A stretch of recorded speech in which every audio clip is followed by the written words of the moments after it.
Hello, everyone, and welcome to Playwright, a podcast about creating and sharing new ways to play. My name is Ryan Hamann. You can call me H. And I'm Ryan Quintal. You can call me Q.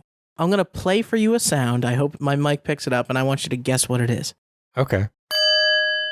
Okay, so it's like a bell or a chime of some kind. I'm going to guess this is some sort of like a ritualistic bell that you would use to kind of like ward off spirits or something like that.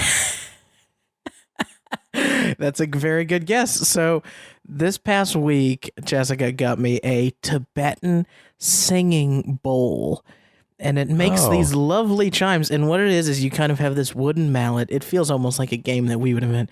You kind of strike the side, and let's hear if you rhythmically move it around in circles, and it increases kind of the intensity of the sound. So let's see if I can replicate here. It's when I'm rotating it. Perfect circles. And you can kind of hear it. Isn't that crazy? That's cool. It's a little bit meditative. I don't know what prompted her to get it for me, but now I want to bring it to work. I want it every place I go. In Tibet and figured while I'm here. Yeah, 7 years in Tibet. And she said, all I got was this stupid bowl. That's cool. You're eating cereal out of it the next morning. I didn't understand. I just thought it was a very small. I thought you were being sarcastic. Yeah, a very small Cheerios bowl. It actually does look like it would make a lovely thing to like sip tea out of or something. Oh. But yeah, it came with this lovely note that described I think like a husband and wife have a team of Tibetan women who are hand hammering these bowls. God bless them. And it's all like very in their strange. Basement or what? Like, yeah, I know. I like to picture it in a serene hillside, but yeah, It's probably more basement-like conditions, isn't it? That's unfortunate. Let's talk about some video games today. Sure. We're creating entirely new video games on this podcast, as we do every week. We are in our final 10 episodes until we hit the first year anniversary. So let's make these let's make these few count as we get closer to that milestone. Go into this first year anniversary with a bang. How about? I like that. I think we should gain momentum until that 1 year anniversary. I'm going to hit you with a real banger, and people are going to go, Ryan, come work for us at EA and Valve simultaneously. Not that actually the best of friends. Yeah, I was gonna say two EA people known for their great game making skills with their non-competitive storefronts and just friendly business practice all around. That's right, and all their innovative games that both of them are just churning out. So my idea today is you're going to play. This is a cell phone game that involves a little bit of tilting, a little bit of tapping, a little bit of swiping, a little bit of all that good stuff. But you play the dog that the Russians launched into space. Okay. And on your way up, you're poking your head out of the spaceship, and you tilt the phone to navigate the spaceship right and left, and then there are obstacles in the way, and you have to bite the obstacles by tapping and holding on the screen, and then swipe to release them by throwing them off to the side.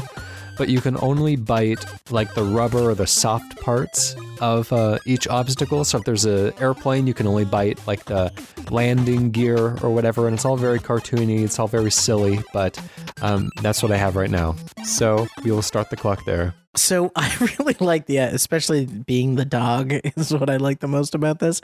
But I want to think through. So are you going through the launch as well? And you're kind of biting things along the way. It's like a constantly moving up, or are you floating in space? Right, you're launching yourself, and so it probably starts off in some underground tunnel. Maybe that's kind of collapsing around you as you're trying to bite your way out of all the rocks and debris that are falling in this powerful space shuttle launch.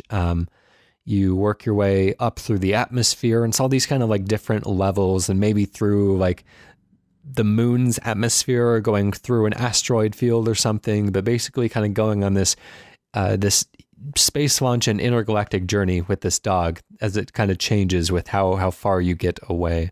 and I'm just picturing the moment-to-moment gameplay. It's like you would be falling if you're not biting and constantly accelerating yourself upwards. I don't know how that would work if there's a couple of hits of a grace period, or if it's like you hit something and you explode and that's your score, and then you try to best that next time. I think that kind of makes a lot more sense for a cell phone game. I'm thinking something that's very like pick up and play, like a Ridiculous Fishing or Doodle Bounce, Doodle Jump. Is that the one that used to be really popular? That's exactly what I was thinking of, Doodle Jump.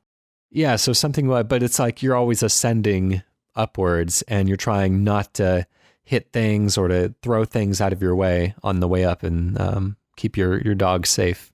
I like the idea of propelling yourself upwards, and then occasionally, like while you're traveling upwards, maybe you're able to get some bonus points or something by snatching up bones that are like falling. Bonus just points like, then. Yeah. So like you kind of, you're trying to balance saving your tap so that you can reliably kind of cling to the next thing and keep propelling yourself upwards, with do you risk it by going for one of these juicy, delicious bones that are potentially floating or joining you in this journey.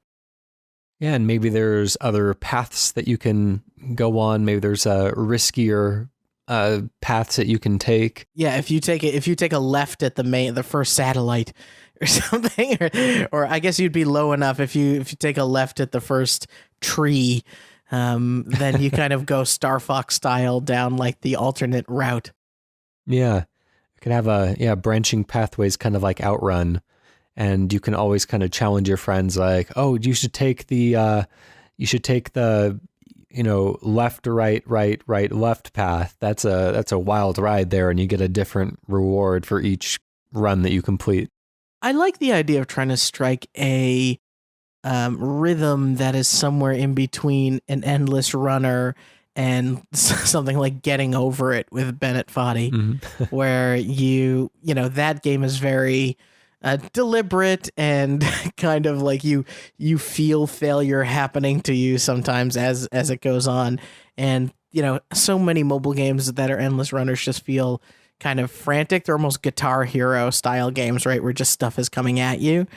So I like being able to figure out how to spot things, and maybe like, planes have kind of a large tap area, right? So maybe those are easier to cling on to, and like the stuff on the ground level, and it gets smaller and smaller as less things are in the atmosphere for you. Well, the thing is that your tap is only controlling the jaws of the dog, and the jaws of the dog are kind of like stuck to the spaceship. So, the area is always going to be the same. But basically what I wanted to do when I created this was, phones have such limited sources of input that it kind of feels like everything has already been done. And that's obviously not the case, but it kind of feels like, oh, what can I possibly bring to this new platform? And so I wanted to try to find a control scheme that I haven't seen used before. And so I think this method of tapping and holding, then swiping to release something, maybe at a time when it's safe, or you can use it to shield you for a little bit, or you can, every time you throw something away, it might give you a speed boost if you throw it in the right direction, or maybe you can throw things into other obstacles to get multipliers or stuff like that. But I think that the throwing is something that might add another layer of depth to the score chasing. What if you could do something where you sort of swipe and create a path of wind and then use tilting to try and follow that path? So you almost have like a drafting sort of element to the whole thing. Maybe there are some obstacles that you can like somehow throw back into your spaceship and like collect them, but that's kind of a better idea. Maybe a downward swipe would be throwing it in the direction that you're coming from, throwing it straight down, and that kind of energy, that momentum helps you pick up some speed. Or I guess one of the things too, if you wanted to like be able to both, if tapping or holding down is like locking your jaws in, maybe it would be interesting to be able to, if you're not near something or something is in the middle or bottom of your little spaceship, if you could tap and like throw it into the fire of the rocket to get like an additional boost. So like maybe it's just air or hydrogen, anything that would burn, right? And like, oh, a balloon, if you grab a balloon and throw it really quickly into the thrusters, they turn blue for a second and you get an extra boost of speed while you're trying to get to your next obstacle. Yeah, it's a good one. It's almost like the Back to the Future car that kind of metabolizes garbage.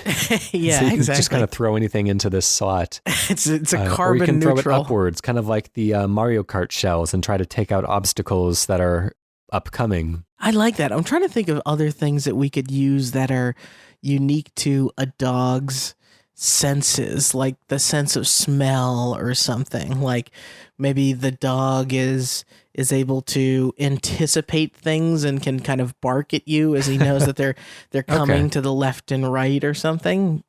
And that would get more difficult naturally as you get into space, because of course space is a vacuum and doesn't carry sound. So you can just see the little animations of him trying to bark. And it's sort of amping up the difficulty. I like that, the no sound in space. It becomes very easy to develop in the later levels because all your sound design can just go out the window and just be pleasant kind of scoring chimes. I don't know if a lot of mobile games use unique sound design for every level. I think they get 2 or 3 good barks and they call it a day. Of course, there's a dog in here. I want to think of a way to get a cat or a rival or something, or like choose your animal pilot. Because we've sent like monkeys into space too, haven't we? Like, you unlock the monkey on your 100% run. Maybe kind of fun. Or if the other friends on your friends list, you can see their most recent attempt, and maybe their dog like hops onto your spaceship and like tries to shake you out or something like that, or you have to do something to defend against. But if it is a pure like score chasing game, and maybe like deliberate opposition would put people in an unfair position. I'm not decided yet.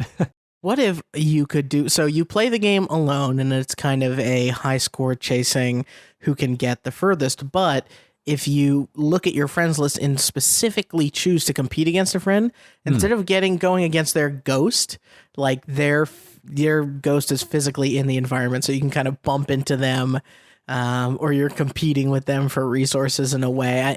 You could draft behind them as well to get that extra sort of edge. That would require like simultaneous play, or is this like a recorded Yeah, I think run? we could go like asynchronous on it, right? But maybe you'd even have to create I guess this would be a rocketar, TM, not drivatar, of their behavior, kind of knowing how one person's play style is and trying to mirror it through the AI. And then maybe as you get further out into space, it becomes more of like a surrealist, like dog utopia. Yes. And I want like the whole end stretch, or not necessarily end stretch, but a really advanced stretch should start to feel like that moment in 2001 where you're just exactly. inside the spacesuit and it's all colors and shapes and but with the Doge dog all over the place. Just get a Shiba in there. All right. Well, that's all the time we have on that one. I'm going to close that one down, and I'm going to title this Updog. So we're in Simpatico this week because I'm also bringing a mobile game. All right, cool.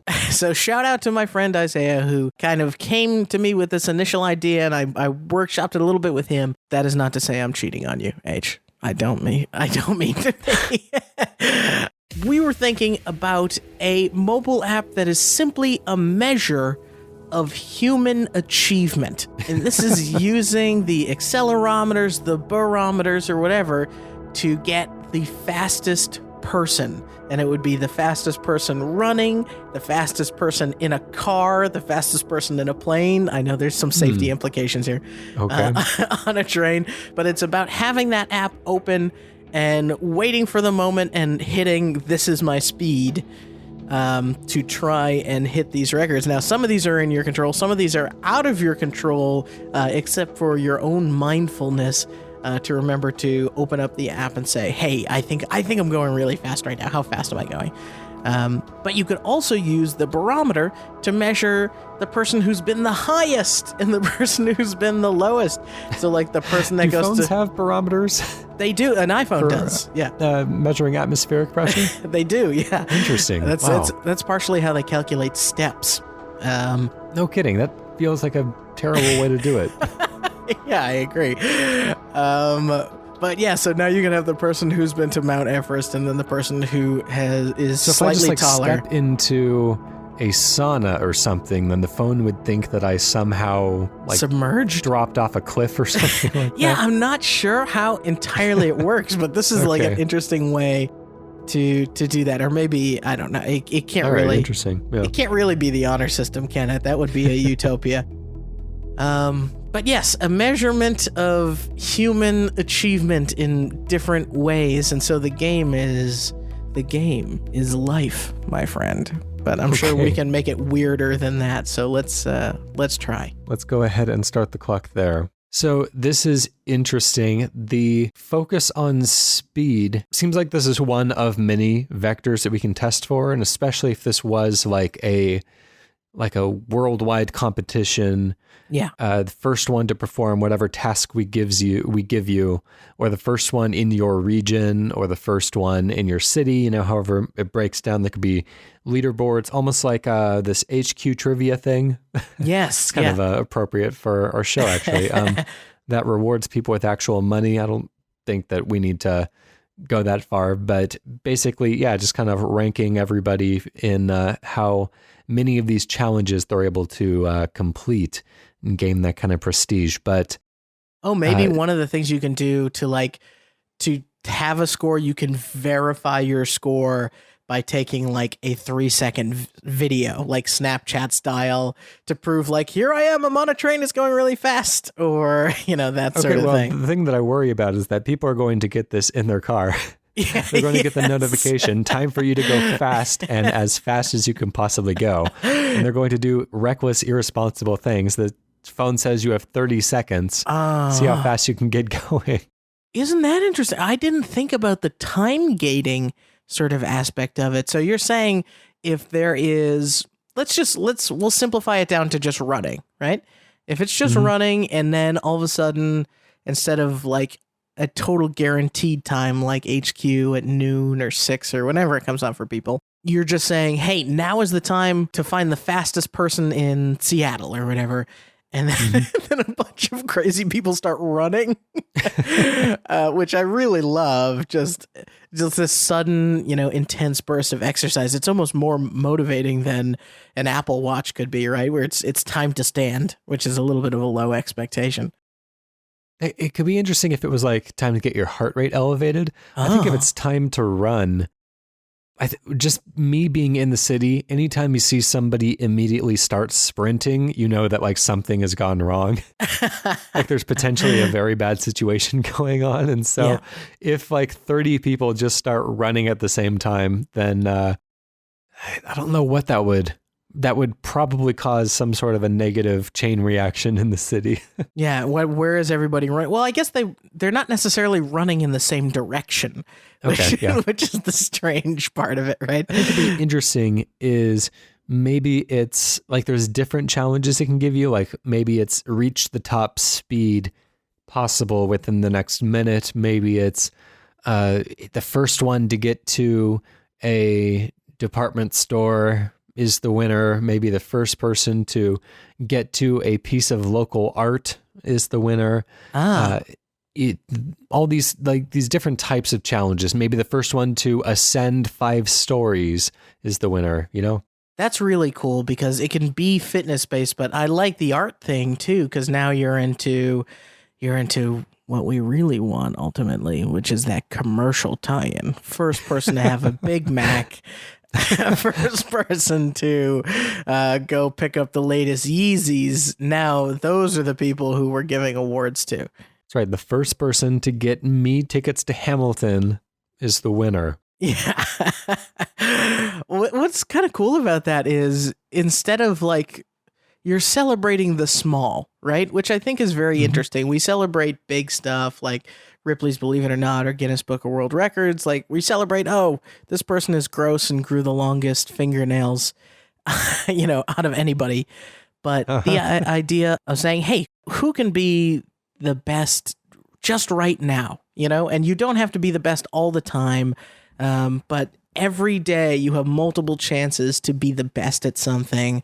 And if it's show us the coolest art or show us show us the coolest thing you made, and then the community all votes on it and stuff. In that instance of like, all of a sudden there's going to be 1,000 people, or in the case of like HQ, 1,000,000 people all saying, hey, here's a crazy thing I made, or show us the weirdest thing in your house or the messiest bedroom. And you can celebrate the small stuff. I think that's really personal and powerful. Or kind of like the game that you came up with a couple weeks ago now, where maybe it'll just give you a weird abstract shape on your phone screen. It'll say, first person to take a picture of something that fits this shape is the winner. Yeah, that was your idea. So we're firing on all cylinders. Yeah, I think that's really interesting. So now you get to be... There's that old like joke in internet commenting where just the first person to leave a comment will just say the word first. Mm-hmm. And I think it's interesting to look at it as like, oh, you can be the first at many, many different types of things. And you can kind of know based on the time zone and what people's daily routines look like what they might have access to. Mm-hmm. Around lunchtime, it's like, hey, show us the most delicious food truck in your area. And in a weird way, you can start crowdsourcing information like that, right? That's right. Start selling that data. Yeah. Hey, this is what everybody voted on as being the most delicious food truck in that area. What could we do? Like, is there an aspect to bringing in things that you're not necessarily in control of? Like, that's what that's one of the things I thought was interesting in terms of like, somebody can actually be the person who's been the deepest in the ocean, Could be the first one to see a certain breed of bird or something like that. You don't really have control. You might have some idea of where to look, but kind of depends on if it just flies into your cone of vision. Yeah, I do like right, exactly. There's kind of what you have visual acuity to pick up on in your own environment. There was the reason why I say I had pitched this to me is because of the phone game. I don't know if you've heard of it, but it was called something toss your phone or look out below. Okay. And it was literally about, it would measure with the barometer and the accelerometer how high you threw your phone. Huh. And so people were actually competing to throw their cell phones higher and higher into the air in order to play and win at this game. So I love the idea of like, now we know what the real risk is there, right? Which is your phone, which is a pretty personal. Yeah, that seems like like a pretty immediately apparent problem. Right, exactly. So, but I'm saying like people will do that. So what kind of idiots will do that? Now, people will do that. So like, what kind of real risk could you, like, without, obviously doing something that'll get you sued, what kind of risk is there in just like finding a thing? Or like, can you say, hey, show us this extreme thing? First person to trespass. I like that. A little urban chaos. Why not? I think that right there is just physical limitations to where people are at. So the highest and lowest person in the world, or that greatly depends on what equipment someone has access to. But I wonder if it then, becomes just for that sort of audience. Yeah. I mean, it would be neat if this was on like a global scale and you can like point to a point on the map and it's basically, people have to rush to get there, whether they have to take planes or whether they, whatever, but that's just kind of a game for either those who are locally convenient to the location, or the super rich who can afford to take a trip on a short notice to play a phone game.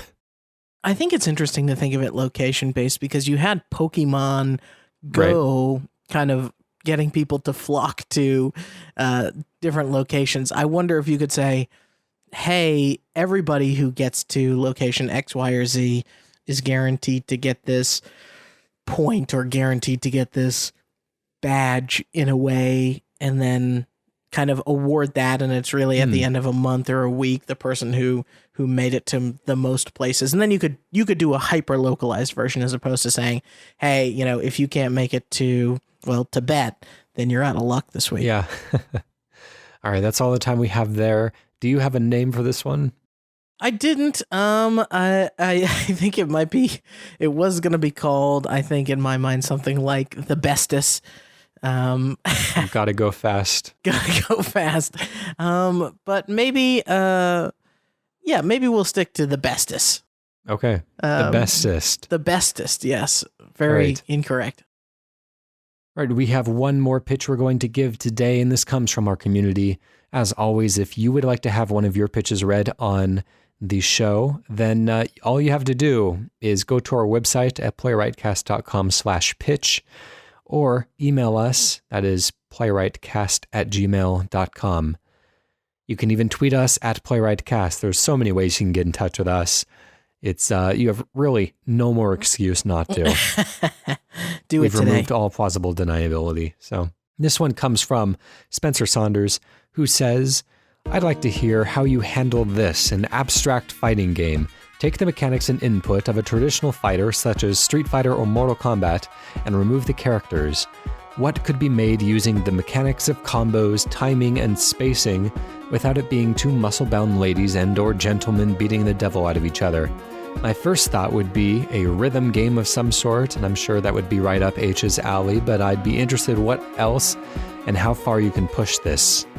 And we'll start the clock. One of the games that has recently caught my interest and has at least made a few people think about fighting games is the kind of recently announced Mario Tennis game, which has not only traditional tennis scoring mechanics of trying to get the ball past your opponent, but also a lot of conservation of stamina that you can use to either defensively to speed up to get to a ball that looks like it's going to get past you, or offensively to do super powerful or aimed attacks, or aimed shots, I should say, on your enemy's side of the court. And it seems like a pretty complex health system for each racket that can take 3 hits, unless they are deflected perfectly, like you would see in Street Fighter. It's either Third Strike or Alpha 3. I don't remember which one had the parries that you can do in defensively. But it does seem to be leaning into heavy fighting game mechanics without being a fighting game. So I'm interested in that kind of thing. Where could we take this? Yeah, let's think abstract. Let's think something without characters, although that's hard to conceptualize. But yeah, let's see how far we can, where we can take that. I was wondering if there could be, in the truest, maybe arguably truest, the semi-truest abstract version of art where you're just dealing with kind of color and form. And I wonder if you could almost have like a sculpting game, and you're trying to, and you're only allowed to knead or manipulate the object in so many ways before it ends up being tested in some way. Like this thing is designed to hold things. And so you're kind of crafting a thing that you think is going to hold the most things, and then they come in and this guy held 5 eggs, or it turned out they were marshmallow peeps, and you didn't really create although I don't necessarily, like, a fighting game should not have an element of like you don't understand how to do a good job, right? That's an interesting idea, because I can see there's a lot of really satisfying games that have to do with the manipulation of like semi goopy materials. Mm-hmm. So I'm thinking about recently, there's a game called Claybook that came out where you play as this rolling ball of clay around this big kind of Play-Doh-ish type of world.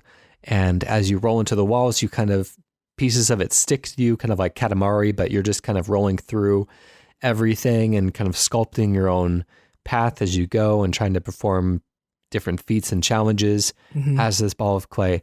And so if you were given like a ball of sculptor's clay, and then you're given like a final form that you want it to be, and you can only interact with it by maybe spinning it at different speeds and punching the clay to shape it in certain ways, then that would be kind of funny. At the end of it, you can kind of see, how did I do? what does the final object look like, and can it perform the physics-based task that it was set out to do originally? Yeah, I could see something like that working. I don't know if I'd really call it a fighting game, since fighting games are like traditionally kind of competitive or directly adversarial with another person. But it is a nice kind of extrapolation on that bonus stage from Street Fighter 2, where you're beating up that guy's car. Oh, my car. Punching a car really shows your opponent who's boss. Man, I wonder if there's an aspect to this that could be like, what makes a fighting game in your eyes? Is it just meter management? Like, I feel like that's become a key part of fighting games. Yeah, there's meter management, there's controlling the space, there's kind of a push and pull between taking risks and being punished by your opponent for being too brazen versus holding back and not getting in there to make the attack in the first place. So, about taking those risks. How about, okay, so you've got maybe the screen is split down the middle between two colors on the left and right hand side, and there's 4 buttons, almost like buttons on a shirt, that are going down the center of the screen, and those represent the X, Y, A, and B, or whatever platform you're playing on, the triangle, square, circle, cross. Okay. And as you press those, it's like a jab in that direction, and your kind of jello-y part of the screen like pushes into the opponent's side of the screen. And so your job is to take as much of the screen as you can, but you have to kind of manage the opponent trying to push into your territory. Do you take that opportunity to push into theirs? Do you take that time to take back the positions that you've already lost? Maybe you can move the button prompts around on the screen to get like 2 of them bunched up in one location to, I'm not really sure, but there has to be some sort of limitation so you're not just sitting there hammering the controller. Maybe there is a rhythm element, and if you're able to get it on beat, then it's more powerful, or maybe you're penalized for getting it off beat. I'm not really sure, but thinking abstract is difficult because you always like to have some sort of an object that you control. Yeah.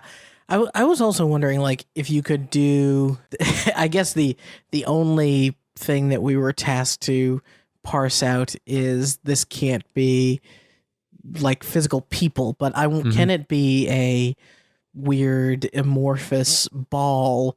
Like, let's say it's a ball and you can, all you can do is just kind of press, A, and you kind of force yourself into a direction, whatever direction your joystick is pointing. And then you could almost figure out a way to have combos that are about, rotations and like sudden movements or jukes in one direction or another. Because like, I feel like a fighting game at its most simplest and abstract form is kind of a tug of war of like one person is, winning a little bit, then the other person gets some in, and it's kind of this back and forth.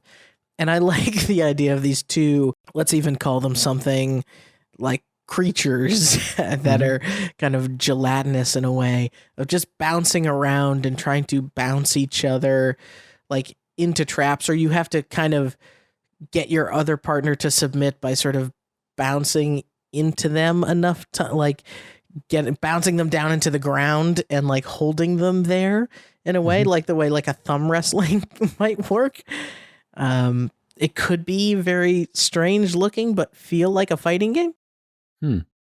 Okay, so yeah, you have these, let's say like clay balls or something like that. Yeah. And as you launch yourself into the other player, then it kind of deforms their shape and makes it harder for them to pick up speed, while you're, if you can position yourself in a way where you can roll down a hill, then you can kind of go back to a regular ball shape. And yeah, your ultimate goal is to get them like flat like a pancake so they can't roll anymore. They can't flip over any longer.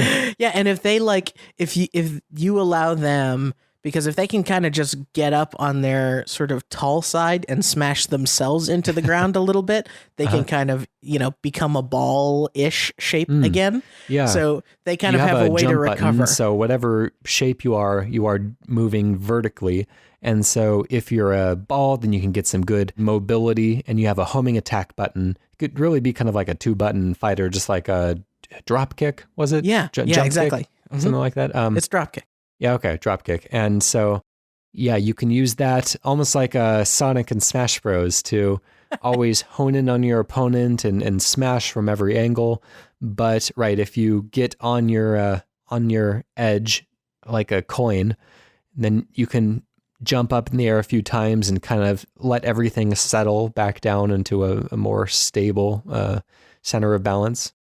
Right. And okay, so this actually makes a lot of sense. So the flatter that you get on one side, potentially the more flattening power you have against your opponent, right? So like, yeah, a big, a broad side of you kind of smushing into them. And then maybe it's like, once someone becomes flat enough, or at a certain point, you get like the wrestling, the 3 taps, and the person is out. So like the timer can ever just go to 3, and the second that somebody is kind of immobile for 3 seconds, they're out. Yeah, because if you can plant your character on top of the other one and they don't have enough torque or leverage, I don't know what it would be to reverse the situation, then they're definitely in a bad place. We're out of time. We've gone over probably about 3 or 4 ideas in there. So good job, Spencer. Got a little bit extra out of that. We're gonna have to come up with a name for this one. The best name is already taken, though. I like Deformers. I think that's a Team 17 published game coming up. That would be very good. You could take true wrestling inspiration and call it like Squishemania. Squishemania. That's fine. I like that. Squishemania. That is Spencer Saunders. Squishemania. That's a nice alliteration there, actually.